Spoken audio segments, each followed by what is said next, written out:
There is a weapon in the human social script that leaves no physical marks, yet it is one of the most painful tools we use against each other. It's not a scream, it's not an insult, and it's not a fight. It is the opposite. It is the total withdrawal of presence. We call it the silent treatment. Have you ever been in a room with someone you love, but felt like you were completely invisible? You speak, but your words vanish into a void. You reach out, but you hit a wall of cold, hard stone. It is a psychological ghosting that happens while the person is sitting right in front of you. Most people think the silent treatment is just needing space, but psychology tells a much darker story. Today, we are decoding the hidden script of silence.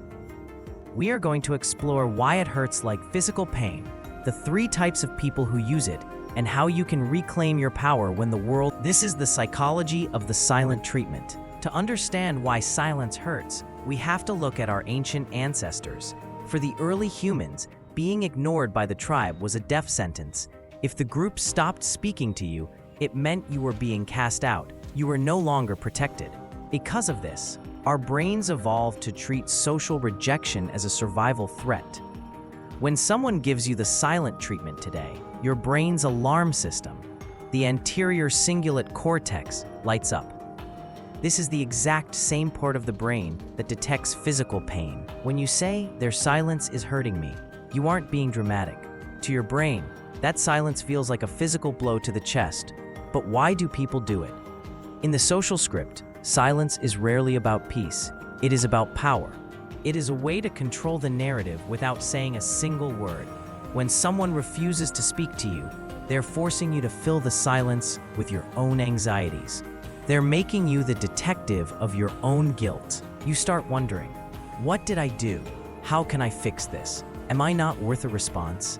The moment you start begging for a word, the silent person has won. They have successfully shifted the balance of power. But not all silence is created equal. To handle it, we first have to identify which version of the script is being played against you. Is it a cry for help, or is it a calculated strike? The first type of silence is the emotional shutdown. This usually comes from a place of overwhelm. In psychology, we call this stonewalling. This person isn't trying to hurt you. They're simply drowning. Their nervous system has reached its limit, and their script has run out of lines. They stop talking because they literally cannot process any more emotion. While it still feels cold, the intent here is self-protection, not punishment. The second type is the avoidance script. This is used by people who are terrified of conflict. Instead of telling you they are hurt or angry, they simply disappear into the silence. They hope that if they stay quiet long enough, the problem will just evaporate. The danger here is that nothing ever gets resolved.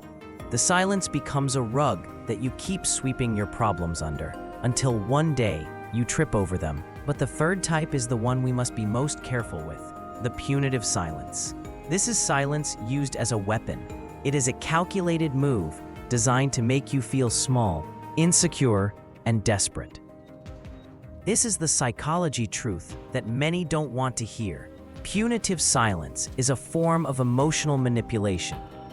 It is used to punish you for a perceived mistake or to force you into submission.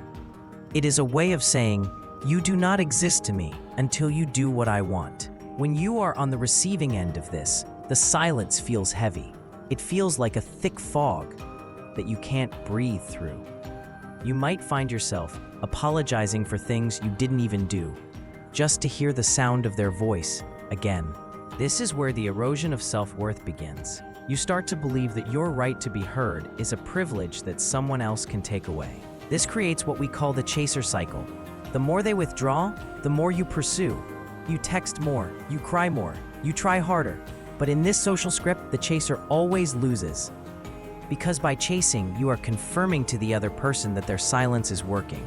You are teaching them that if they want your attention or if they want to control you, all they have to do is stop talking. To break this, you have to do the one thing your brain is screaming at you not to do. You have to sit still. You have to let the silence exist without trying to fix it. Breaking the script of silence requires a radical shift in your own behavior. We call this mirroring with peace. If someone has chosen silence, give it to them. Not as a weapon, but as a boundary. When you stop chasing, you stop the power leak. You send a new message: my value is not dependent on your response. This is the hardest part of the process because the silence will feel loud. It will feel uncomfortable. But in that discomfort, you are rebuilding your self-esteem. You are learning that you can survive without their validation. You are proving to yourself that you are not a ghost, even if they are treating you like one.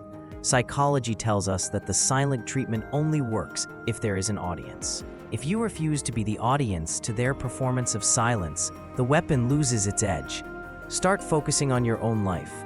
Engage with people who do choose to speak to you. Invest in the connections that are vocal, loud, and honest.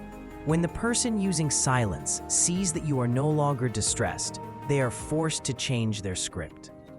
They either have to start communicating like an adult, or they have to accept that they can no longer control you. Remember, healthy relationships are built on the social script of communication, not the strategy of withdrawal. You deserve to be in a connection where your presence is celebrated, not a place where your existence is ignored as a punishment. Silence can be a beautiful thing when it's shared in peace, but it is a poison when it's used as a wall. If you are currently in a period of silence, take a deep breath. You are still here, you are still whole, and your story is far from over. If this deep dive into the psychology of silence helped you understand your own situation, then you found the right community. We are dedicated to decoding the hidden patterns of human behavior, so you can write a better story for yourself. If you're ready to stop being a character in someone else's drama and start being the author of your own life, hit that subscribe button. I'd love to hear from you in the comments. Have you ever experienced the silent treatment? How did you break the script? Your insights might be the lifeline someone else needs today.